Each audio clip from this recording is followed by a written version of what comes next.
Hey guys, how's it going? Ghosty Rich here. So today we're going to be bleeding the brakes. What you're going to need to do for this one is we're going to have to jack up the car. We're also going to have to make sure you have the brake fluid that you need. By finding that, all you have to do is usually look on the top of the cap. It's going to give you a warning about overfilling.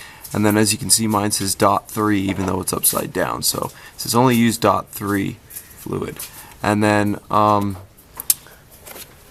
you have that, and then next thing you're going to have to do is after you find out what kind of fluid you need, we're going to have to, of course, jack our car up. I'm going to post a link here to how to jack a car up, and then you can just, if you do need a hand, but all you're doing is, I suggest lifting both tires at once. You can just go and just lift one at a time, but if you lift both, then all the air will go to the back of the car if there's any, air in the lines. And so it's better if you actually lift the whole back end first, okay? So right now you want to jack your car up, and then I'll show you the next step. Hey guys, one other quick note for you. What you need to do is loosen the bolts on your rim before you lift the car off the ground. The reason why is because of course we're going to be popping the rims off, and if you try to do it in the air it can be very troublesome because you have nothing for the rim to grip on. So yep, first thing I'm going to suggest is also, make sure if you have a tire lock, you actually have the lock to take the wheel off, because you are going to have to take it off, okay? Alright guys, so next thing you're going to want to do is unbolt the lugs the rest of the way and then pop the rim off. After you do that, you're going to be at this position where you've got both sides up and you have this all open so you can access it. First thing you might want to do is quickly check your brake pads, see how they're doing. As you can see, I've got a lot of meat still left on mine.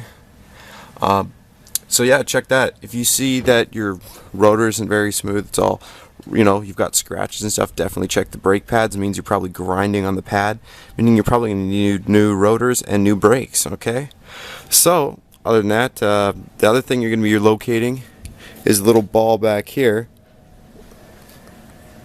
which is right by the line, and this is your bleeder cap. So what you're going to be doing now is you got to match up a hose to it. This will make it easier. I usually just use the fish tank bubbler tubing. That's usually, I guess it's also the same line that you would use for the defrosting of your fridge, or not the frosting, but the ice maker. The ice maker tubing is the exact same thing, and you can just put it around here and you'll be able to put it just over the tip, which is what you want to do, so that way when you're doing this it doesn't go all over the place, right? And then you just put that, make sure that it's just over the tip and past the barb. Once it's over the tip past the barb like so, you're going to put this in here, pull out all the other stuff, and then from there what you're going to do is go up here and pop the cap off your master cylinder. Now here's the thing, as you're doing this, you're going to want to make sure that this stays full at all times, or it doesn't go empty, because if it does, then you're going to get a whole bunch of air in your line, totally defeating the purpose. So as you're doing this, make sure the cap is off and you're adding fluid as you go. So after you do this, you have this ready to go. This is where you're going to need a second person. What you're going to do is you're going to have a person to crack open the bleeder, and then a person inside the car to pump the brakes. And you're just going to do that until you can make some of the fluid go through, and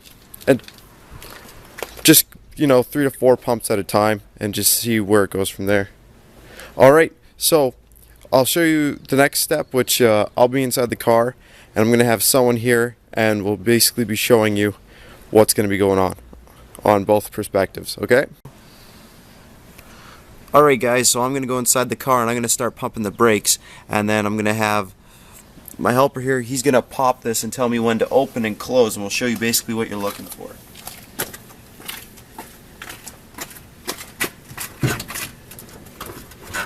Alright. Okay, you ready? Yep. Okay, I'm going to open up the valve and tell him to press the brakes. Open, press. Okay. Closing the valve, release. Okay. Opening the valve, press. Okay. closing the valve, release. And you can see it's filling the pot. Okay, press. Okay.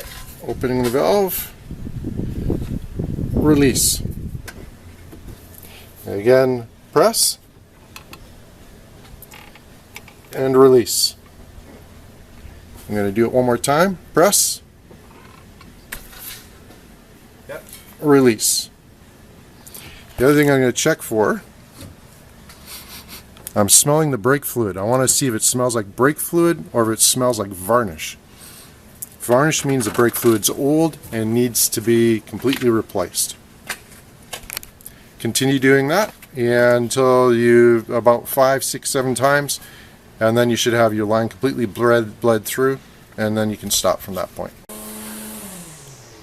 Hey guys, so basically all that's left now is you're going to do that to all 4 corners. So after you're done the front, you're going to jack up the backs and do the exact same thing. Make sure that the handbrake isn't on when you do it, but make sure that you have some blocks behind the front wheels to make sure it does not move, because with the handbrake off or not having the back up in the air, you're not going to really have any brakes up front at all, and you want to make sure that you're not going to roll off your jack stands or any other crazy things. So just make sure those are sealed off. Next thing and foremost, make sure you're constantly topping this up. You do not, once again, want it to run empty, but make sure you're not overflowing it at the end, because an overfilled brake cylinder is very bad, or master cylinder.